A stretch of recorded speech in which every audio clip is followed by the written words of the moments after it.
ओम नमो भगवते वासुदेवाय।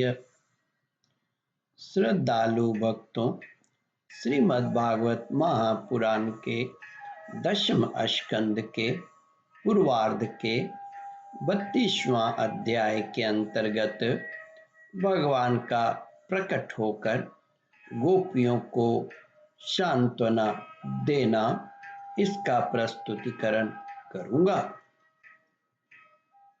इसके पूर्व जहां तक आप कथा श्रवण कर चुके हैं, उसके आगे का प्रस्तुतिकरण करता हूं। भगवान श्री कृष्ण ने कहा, मेरी प्रिय सखियों, जो प्रेम करने पर प्रेम करते हैं, उनका तो सारा उद्योग व्यर्थ को लेकर है। वे केवल स्वार्थ को लेकर ही है, लेन देन मात्र है। मेरी प्यारी सखियों, जो प्रेम करने पर प्रेम करते हैं, उनका तो सारा उद्योग स्वार्थ को लेकर है, लेन देन मात्र है। न तो उसमें सौहार्द है और न तो धर्म। उनका प्रेम केवल स्वार्थ के लिए ही है। इसके अतिरिक्त उनका और कोई प्रयोजन नहीं है।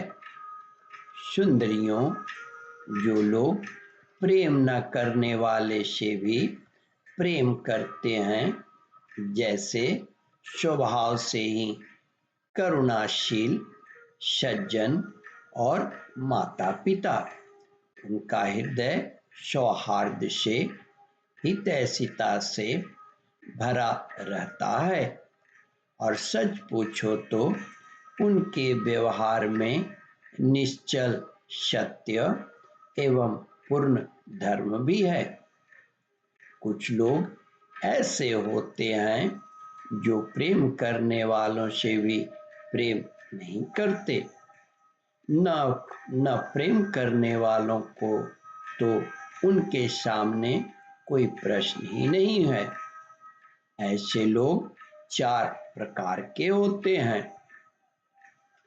एक तो वे जो अपने स्वरूप में ही मस्त रहते हैं, जिनकी दृष्टि में कभी द्वैत भासता ही नहीं। दूसरे वे जिन्हें द्वैत तो भासता है, परंतु जो कृतकृत्य हो चुके हैं, उनका किसी से कोई प्रयोजन ही नहीं है। तीसरे वे हैं जो जानते ही नहीं कि हमसे कौन प्रेम करता है। और चौथा वे हैं जो जानबूझकर अपना हित करने वाले परोपकारी गुरु तुल्य लोगों से भी द्रोह करते हैं, उनको सताना चाहते हैं।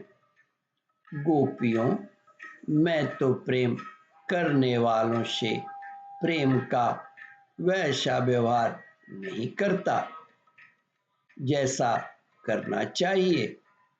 मैं ऐसा केवल इसलिए करता हूँ कि उसकी चित्तवृत्ति और भी मुझ में लगे, निरंतर लगी रहे। जैसे निर्धन पुरुष को कभी बहुत साधन मिल जाए और फिर खो जाए, तो उसका हृदय खोए हुए धन की चिंता से भर जाता है। वैसे ही मैं मिल मिलकर छिप जाता हूँ। गोपियों, इसमें संदेह नहीं कि तुम लोगों ने मेरे लिए लोक मर्यादा, वेद मार्ग और अपने सगे संबंधियों को भी छोड़ दिया। ऐसी स्थिति में तुम्हारी मनोवृत्ति और कहीं न जाए। अपने सौंदर्य और सुहाग की चिंता न करने लगे, मुझ में ही लगी रहे। इसलिए परोक्ष रूप से तुम लोगों से प्रेम करता हुआ मैं छिप गया था। इसलिए तुम लोग मेरे प्रेम में दोष मत निकालो। तुम सब मेरी प्यारी हो और मैं तुम्हारा प्यारा हूँ। मेरी प्यारी गोपियों, तुमने मेरे लिए घर गृहस्थी की उन बेड़ियों को तोड़ डाला है जिन्हें बड़े बड़े योगी यति भी नहीं तोड़ पाते।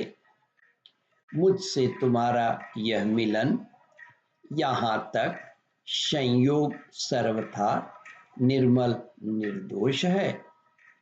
यदि मैं अमर शरीर से अमर जीवन से अनंत काल तक तुम्हारे प्रेम, सेवा और त्याग का बदला चुकाना चाहूं तो भी नहीं चुका सकता। मैं जन्म जन्म के लिए तुम्हारा ऋणी हूं। तुम अपने सौंदर्य, सौभाग्य, स्वभाव से, प्रेम से मुझे उऋण कर सकती हो, परंतु मैं तो तुम्हारा ऋणी ही हूँ। ओम परमात्मने नमः। श्रद्धालु भक्तों, इस कथा को ध्यान पूर्वक श्रवण, मनन और इसका चिंतन करें। इस कथामृत का रसास्वादन अपने बंधु बांधवों को भी करावे। इस वीडियो को शेयर और सब्सक्राइब करें। ओम परमात्मने नमः। श्रद्धालु भक्तों, यहाँ पर 32वां अध्याय समाप्त होता है। इसके आगे 33वां अध्याय प्रारंभ करूँगा। ओम नमो भगवते वासुदेवाय।